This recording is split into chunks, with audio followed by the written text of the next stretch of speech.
жүрген буалатайда жайлы құштар үнсеріміз жараш жырлау кендерде ағаштар өлеңдер өсірді олардың қожа өткені башы құдайға жайған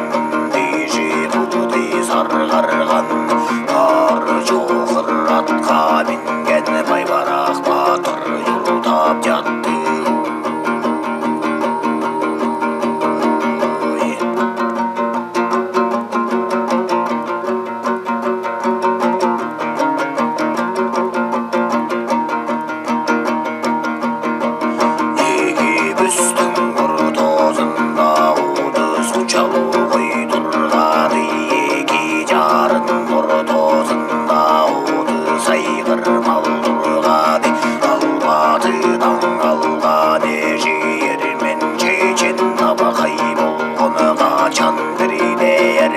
чечен екі жағы қызыл марал екі көзі оттай күйген ермек сөзі жымжағынша төгіліп тура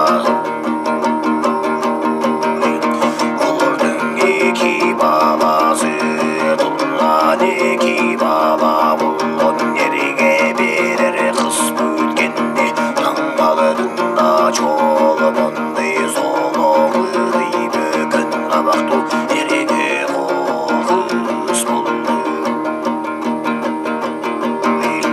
жұртқар тарылып өткенде қызары бағыр қаны жоқ қиылы бөліртені жоқ қоқырланған жұрты қошар қадиға